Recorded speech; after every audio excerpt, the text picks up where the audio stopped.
Parenting skills for the real world, caring habits, trusting. Just a quick review, just to remind you how far you've come. You're doing amazing.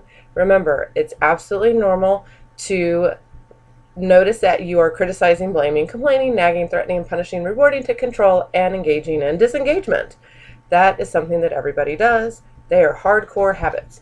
So instead of beating yourself over them and telling yourself you're just going to stop or you're just going to stop, just be aware that it's happening and focus on adding the caring habits. They'll just naturally shove out the other stuff, bit by bit by bit. So we've covered supporting, encouraging, listening, accepting, and now we're at trusting. So trusting in detail. Having and communicating confidence in another. Trust is the placing of confidence and believing one is here to help, not hurt.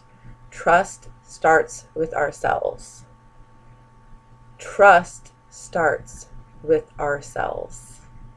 We have to trust ourselves before we can trust other people. It's very important.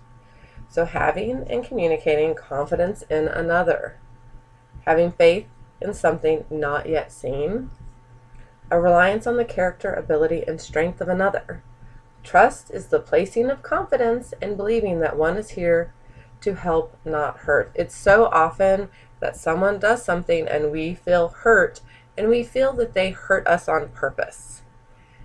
First off, it's actually very rare that someone we truly love in the beginning of when you feel that is hurting you on purpose. Maybe your ex is trying to hurt you on purpose. I'll give you that one.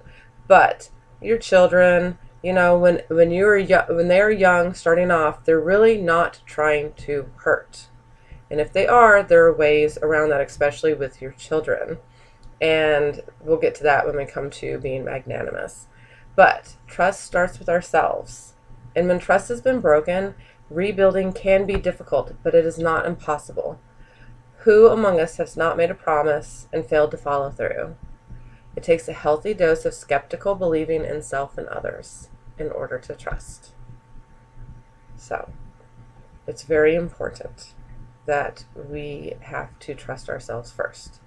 And again, I know that many of you watching this right now are having teenagers that are going out and engaging in dangerous behavior. And that's really difficult.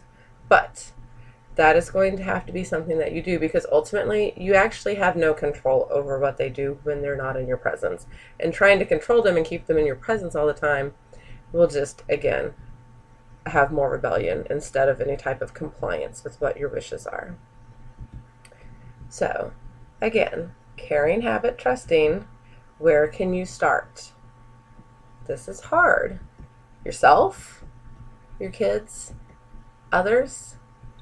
Make a decision, write it down. There is power in taking an ink pen and a piece of paper and writing something down. So I'm not going to give you a specific thing on how you can start trusting yourself, your kids, others. This is one of those things that you're going to have to dig deep and figure it out. How can you trust yourself more? How can you trust your kids more? How can you trust others more? Write it down, set an alarm on your phone, and remind yourself to look over this again. Maybe you're not ready to add trusting right away, so you're going to focus on accepting. That's okay. I've worked on all of these habits, and right now my focus is listening, like I said before. So don't feel frustrated. Come to it when you're ready, okay? We can dip our toes in the pool, it's fine. And I would also like to note, yes, this does count as a brick wall photo, even though there's a lamp